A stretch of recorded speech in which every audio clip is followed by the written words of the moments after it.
नमस्कार. आज आपण एका अशा विषयावर बोलणार आहोत जो बांधकाम क्षेत्राकडे बघण्याचा आपला दृष्टिकोन बदलू शकतो. बांधकाम रोबोटिक्स. आपल्याकडे बांधकाम रोबोटिक्स भविष्यवेधी बांधकाम नावाचा एक लेख आहे आणि त्याच्या आधारेच आपण आज जरा सविस्तर बोलूया. नक्कीच. म्हणजे बांधकाम म्हटलं की आपल्याला माहिती आहे पारंपरिकपणे कसं मनुष्यबळावर अवलंबून असतं सगळं. पण आता हे तंत्रज्ञान मोठे बदल घडवणार असं दिसतंय. अगदी. आणि ह्या बदलाची गरज काय हे पण महत्वाचं आहे. लेखात म्हटल्याप्रमाणे एकतर कुशल कामगारांची कमतरता आहे आता. हो, बरोबर. आणि दुसरं म्हणजे बांधकाम साईटवरचे धोके. ते काही कमी नाहीत. खरंय. तर रोबोटिक्समुळे काय होतं, जी धोकादायक कामं आहेत किंवा खूप शारीरिक श्रमाची ती मशीन करू शकतात. अच्छा, म्हणजे माणसांची सुरक्षा वाढते त्यामुळे. हो. आणि अर्थातच कामाचा वेग आणि अचूकता हे तर मुख्य उद्देश आहेतच. पारंपरिक पद्धतीत हे नेहमीच साधतं असं नाही. मग हे रोबोट्स नक्की करतात तरी काय? म्हणजे लेखात वाचलं की सॅम नावाचा एक वीट रचणारा रोबोट आहे. तो म्हणे माणसांपेक्षा खूप वेगाने आणि अचूक विटा लावतो. हो, सॅम सेमी ऑटोमेटेड मेसन हे एकदम चांगलं उदाहरण आहे. पण एवढंच नाही, म्हणजे सर्वेक्षण करायचं असेल किंवा साईटवर काम कुठपर्यंत आलंय हे बघायचं असेल, अच्छा, त्यासाठी ड्रोन्स वापरले जातात. म्हणजे UAVs ते व्यवस्थित नकाशा बनवतात, तपासणी करतात. इंटरेस्टिंग. त्यानंतर खोदकाम किंवा जमीन सपाट करण्यासाठी स्वयंचलित यंत्र आहेत. ती GPS आणि लायडार वापरतात. लायडार म्हणजे ते लेझरवालं तंत्रज्ञान ना? अगदी बरोबर. लेझरने अचूक अंतर मोजणारं. त्यामुळे काम एकदम परफेक्ट होतं. आणि 3D प्रिंटिंग रोबोट्स पण आहेत. थेट साईटवर भिंती वगैरे बनवणारे? हो, जागेवरच भिंती किंवा लहान स्ट्रक्चर्स उभी करू शकतात. आणि हो, एक्झोस्केलेटन ते काय आहे? हे म्हणजे कामगार अंगावर घालू शकतील अशी उपकरणं. त्यामुळे त्यांची ताकद वाढते, अवजड वस्तू उचलायला मदत होते. अरे वा. म्हणजे तंत्रज्ञान खरंच खूप पुढे गेलंय. पण हे सगळं प्रत्यक्षात काम कसं करतं? म्हणजे ह्या रोबोट्सना कळतं कसं की काय करायचंय? इथे येतो बिल्डिंग इन्फॉर्मेशन मॉडेलिंगचा भाग. BIM म्हणतात त्याला. BIM? हो, म्हणजे इमारतीचं एक खूप तपशीलवार 3D डिजिटल मॉडेल तयार केलेलं असतं. हे मॉडेल त्या रोबोटसाठी एका नकाशासारखं काम करतं. ओके. आणि रोबोट्समध्ये स्वतःचे सेन्सर्स असतात. GPS, लायडार, कॅमेरे, भरपूर काही. अच्छा. त्यांच्या मदतीने ते आजूबाजूला काय आहे ते बघतात, स्वतःची जागा ओळखतात आणि मग त्या मॉडेलनुसार अचूक काम करतात.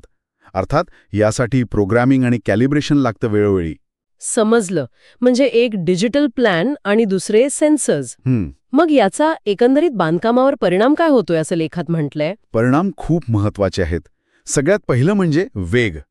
कामाचा वेग प्रचंड वाढतो, प्रकल्प लवकर पूर्ण होतात. हे तर चांगलंय. आणि अचूकता. रोबोट्स ठरवून दिलेलं काम तेवढंच करतात, त्यामुळे मानवी चुका होत नाहीत. बांधकामाचा दर्जा सुधारतो. आणि सुरक्षितता, त्याचा उल्लेख केलाच आपण. हो, तो तर मोठा फायदा आहे. धोकादायक कामं रोबोट्स करतात, त्यामुळे अपघात कमी होतात. आणि अजून एक गोष्ट, हे रोबोट्स कामावेळी खूप डेटा गोळा करतात. डेटा? कशा प्रकारचा? म्हणजे कामाची प्रगती, वापरलेलं मटेरियल, लागलेला वेळ, या सगळ्याचं विश्लेषण करून पुढच्या प्रकल्पांचे नियोजन अजून चांगलं करता येतं. ओके. म्हणजे फायदे तर बरेच दिसतायत, पण मग आव्हानं नसतील असं नाही. प्रत्येक नवीन तंत्रज्ञानासोबत येतातच ती. काय मर्यादा आहे त्याच्या? बरोबर आहे. आव्हानं आहेत नक्कीच. पहिलं आणि मोठं आव्हान म्हणजे खर्च. सुरुवातीला हे तंत्रज्ञान बसवणं खूप महाग आहे. ते असणारच. दुसरं म्हणजे ऑटोमेशनमुळे रोजगारांवर काय परिणाम होईल ही एक चिंता आहेच. म्हणजे पारंपरिक कामगारांचं काय? त्यांना नवीन कौशल्य शिकावी लागतील. बरोबर. आणि साईटवरच्या परिस्थितीचं काय?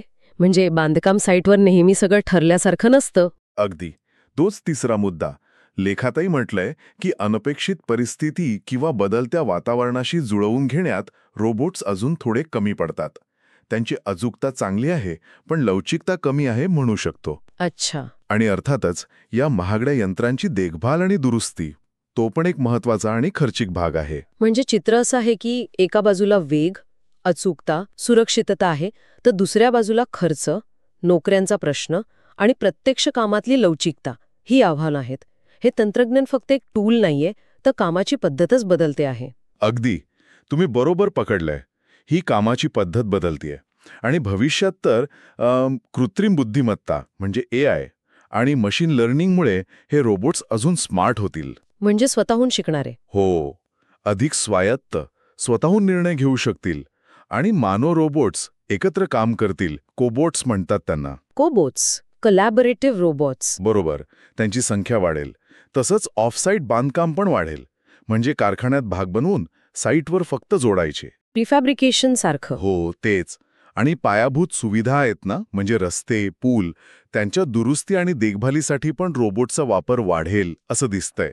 हे सगळं ऐकून एक विचार येतोय मनात. जसं जसं हे बांधकाम रोबोट्स जास्त वापरले जातील तसा आपल्या इमारती आणि शहरांच्या डिझाईनवर काय परिणाम होईल, म्हणजे रचनेवर. हा चांगला प्रश्न आहे. आणि या सगळ्या ऑटोमेशनमध्ये मानवी कल्पकता, जी क्रिएटिव्हिटी म्हणतो आपण, तिला कुठे आणि कसं स्थान असेल, हा एक विचार करण्यासारखा मुद्दा आहे नक्कीच.